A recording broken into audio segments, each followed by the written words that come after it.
안녕하십니까. 공화랑 큐레이터 정인욱입니다. 공화랑에서 진행하는 세미나에 참석해 주셔서 진심으로 감사합니다. 특히 이번 전시를 위해 힘써주신 티송 한국민화학교 작가분들과 관계자분들께 다시 한번 감사 인사드립니다. 본 세미나는 공화랑과 티송 한국민화학교의 낯선 민화 시리즈 첫 번째 기획전 책거리 낯선 공간 연계 프로그램입니다.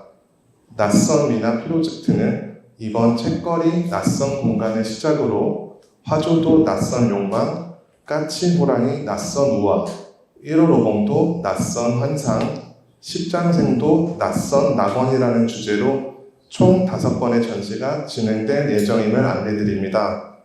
간략하게 식순 안내드리겠습니다. 이번 책거리 낯선 공간 참여 작가 5인의 아티스트 토크를 시작으로 정병모 한국민화학교장의 민화는 민화다 책거리 강연이 진행됩니다.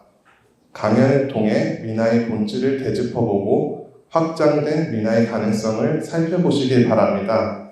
이제 작가분들 한 분씩 소개드리며 아티스트 토크 진행하겠습니다. 첫 번째 작가입니다. 경지 작가님 앞으로 모시겠습니다. 큰 박수로 맞아주시면 감사하겠습니다. 네, 안녕하십니까. 경지 작가입니다.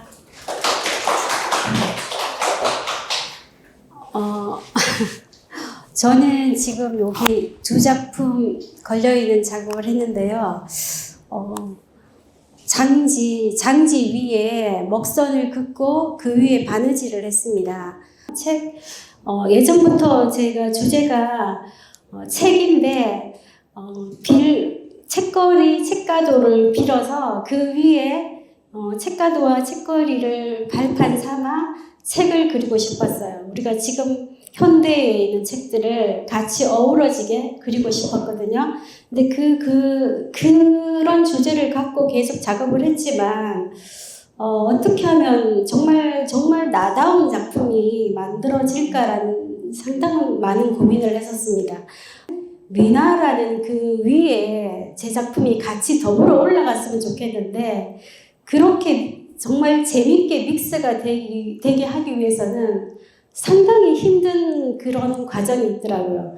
그냥 책가도 아니면 책에 대한 뭔가를 한다면은 제 마음대로 그냥 책을 그냥 막 하면 되겠지만 그러면 또 약간 민화 속에서 또 제외될 것 같은 그런 마음도 들고 근데 이제 같이 어우러져서 재밌게 그리고 보는 이들로 인해서 아 정말 좋다 뭐 이런 이야기가 나올 수 있으면 좋겠다라는 상상을 하면서 이제 작업을 했는데 바느질의 첫 번째 작업을 할 때 이 작품이 이제 첫 스타트였거든요.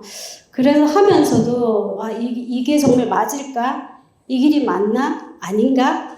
정말 잘 가고 있나? 뭐 이런저런 생각들이 상당히 머릿속을 가득 채우면서 긴가 민가 맞나 아닌가 들었다 놨다 뭐 이런 잡다한 생각들을 하면서 이제 첫 번째 작업을 마치고 그냥 제가 그냥 봤을 때 다른 거 다 치우고 아주 공이 많이 들어갔다 상당히 공이 많이 들어갔다 그러면 일단 됐다 저 약간 공 들어가는 걸 좀 좋아하나 보더라고요. 그리고 지금 사실 요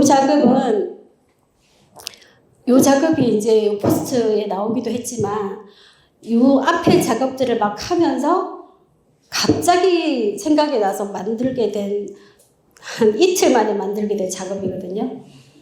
근데 제가 이 작업을 하면서 공이 너무 많이 들어간 작품은 제가 다 하고 나니까 답답하더라고요. 너무 답답하다. 뭐 이런저런 마음에 많은 생각들을 갖게 됐는데 어쨌거나 이틀 만에 만들었지만 이틀 만에 만든 작업은 아니에요. 머릿속에 다 이렇게 내장이 되어 있고 그게 이제 발현돼서 나왔다라는 생각이 드는데 어쨌든 저는 이번 전시를 통해서 한 걸음 더 나아가는 듯한 느낌이 들고요. 즐겁게 봐주시고 재밌게 봐주셨으면 좋겠습니다. 감사합니다. 장원실입니다. 좀 굉장히 저한테는 의미 있는 작업이었어요. 매우 힘들었지만 항상 여태까지 했던 작품들을 이렇게 제가 어젯밤에 돌이켜 봤는데 항상 낯선 것과의 만남, 이질적인 것을 서로 붙여놓는다던가 뭐 이런 거에 관심이 많았던 것 같아요. 뭐 아주 작은 것에 큰 걸 집어넣는다던가. 그래서 요번 공화랑의 전시 주제가 저는 굉장히 저로서는 그렇게 힘들지는 않았다. 항상 관심이 많았으니까. 그래서 그런 어떤 의도적인 환시? 이런 게 제가 작업할 때 굉장히 재밌어 하는 부분인 것 같아요. 그래서 요번에는 아주 오래된 고색 창연한 숲속에 책갑 서탑을 쌓아보자라고 마음먹었고요. 그런 오래된 사는 숲속을 생각했을 때는 당연히 자연스럽게 먹이 떠올랐고요. 그래서 먹으로 그린 숲속에 아주 컬러풀한 생생한 색감을 지닌 책갑을 한번 세워봤습니다. 그래서 또 이 책갑이란 게 저한테는 최근 들어서는 굉장히 어떤 중요한 구조물이었던 것 같아요. 이거를 어떤 책갑은 여기 미나를 하시는 분들은 당연히 많이 아시겠지만 어떤 지식의 총합, 축척의 존재잖아요. 근데 그거를 반복해서 쌓기도 하고 변형도 시키고 그러면서 새로 만들어지는 공간이 너무 재밌고 또 리듬감이 새로 생기고 이런 게 저한테는 앞으로도 계속 이 주제를 가져가지 않을까. 너무 재밌으니까. 그렇게 생각했고 책갑 안에 구름을 넣어보자라고 생각을 하고 그거를 층층이 쌓고 그 사이에 숲은 아니지만 일상에서 숲의 느낌을 가질 수 있는 분재를 같이 사이사이 넣어봤습니다. 안녕하세요. 허령입니다. 저는 패션 디자인을 전공하고 디자이너를 지향해 왔습니다. 그래서인지 저에게 실과 패브릭이란 소재는 제 감정을 담아내는 가장 익숙하고 친숙한 수단입니다. 글을 뜻하는 텍스트와 패브릭의 결을 뜻하는 텍스처는 둘 다 패브릭을 짜다라는 라틴어 텍세레에서 유래했습니다. 옛 서양 사람들은 생각과 말을 실처럼 엮어서 패브릭처럼 하나의 이야기를 짠다고 생각했던 것 같습니다. 동양에서도 비슷한 개념을 가지고 있는데요. 우리가 일의 경위를 이야기할 때 쓰는 경이라는 표현도 경은 날줄, 위는 시줄을 의미합니다. 이처럼 패브릭 그 자체가 하나의 의미를 담고 있다고 상상이 충분히 가능합니다.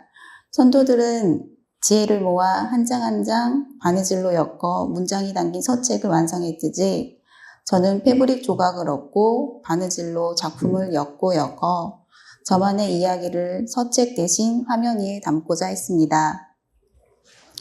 책가도의 구조 안에서 여기 서재를 채운 네모난 격자들은 저에게 주어진 인생과 일상의 시간들이고 그 안을 지나가는 바느질과 패브릭은 제가 하고 싶은 이야기를 담고 있습니다. 제가 그 시간 속에서 느끼는 감정을 멋진 말들로 표현하는 대신 가장 잘 표현하는 패브릭과 이에 어울리는 오브제를 통해 이야기하는 제 표현 방식입니다. 중간 벽면에 있는 색가도 1번부터 10번의 작업은 제 인생을 조용히 복기해 본 작업입니다. 가장 먼저 보실 유년과 소년기의 공간은 세상이라는 격자를 처음 마주하고 마냥 설렜던 시절입니다. 이때는 제가 기억하는 어린 시절의 가장 따뜻한 온기를 담아 황색 패브릭을 쓰고 그 위에 반짝이는 비주들을 차분히 얹었습니다. 어떤 치밀한 계산 없이 손길 가는 대로 세상을 탐색하던 순수한 마음을 담았습니다.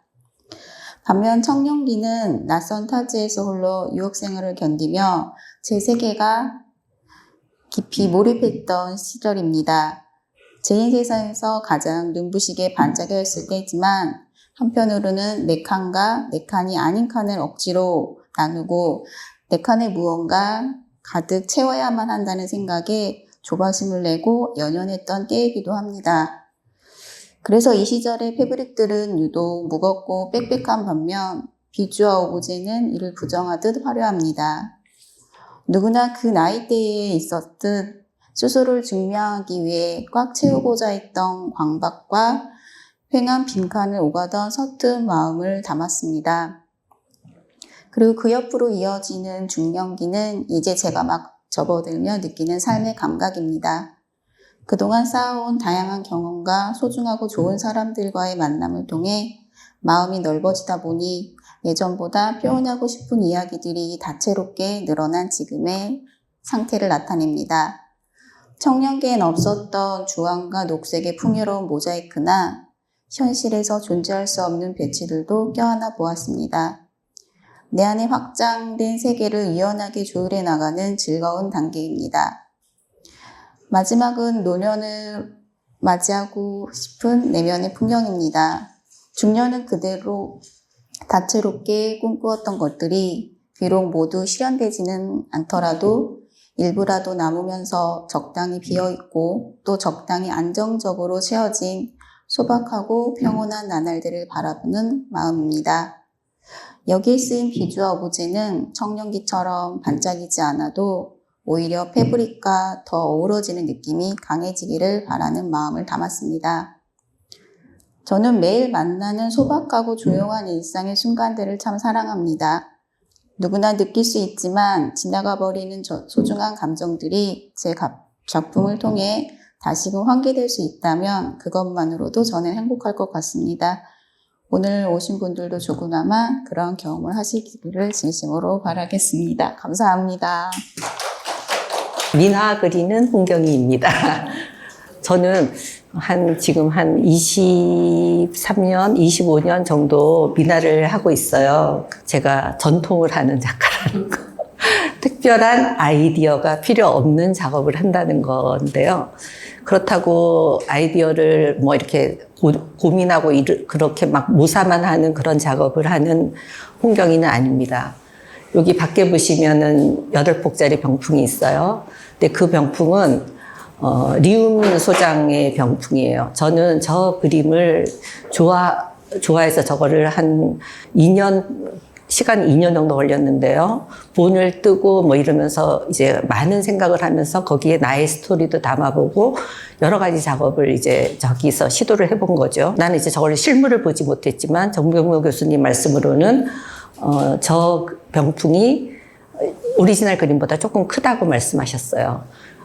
좀 큰 것도 있지만 제가 밑에 보시면 밑에 이제 비단으로 된 서랍들이 있어요. 그 비단은 저희 돌아가신 친정 어머님이 가지고 계시던 보료를 이제 뒤집으니까 저렇게 색동이 나오더라고요.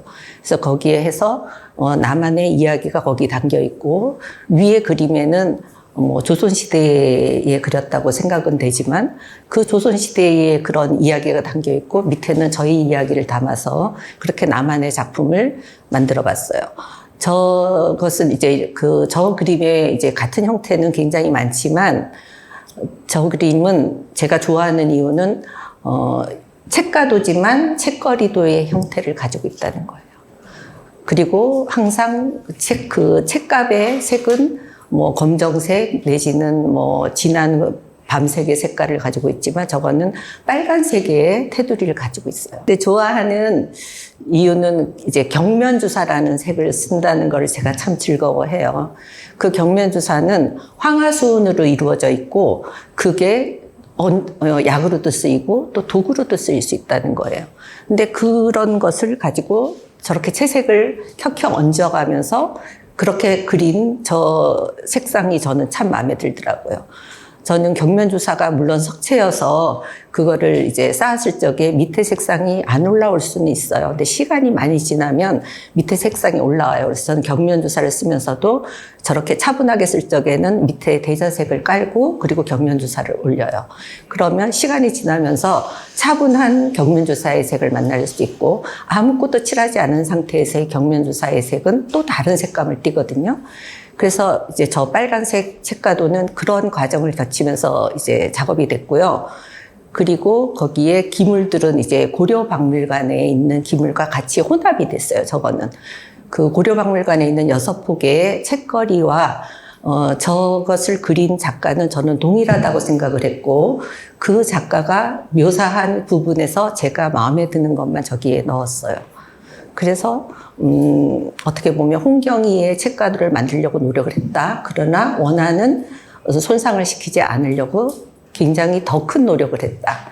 뭐 이렇게 젊은 작가들처럼 고뇌의 시간은 가지지 않았지만, 예, 이제 저렇게 작은 이제 경면주사 바닥이에요. 저것도. 저거 같은 경우에는 경면주사를 쓰고 앞에 염색을 하고 뒤에는 분홍색 한지로 배접이 돼 있어요. 그래서 좀 화사한 느낌이 들죠. 같은 경면주사라도.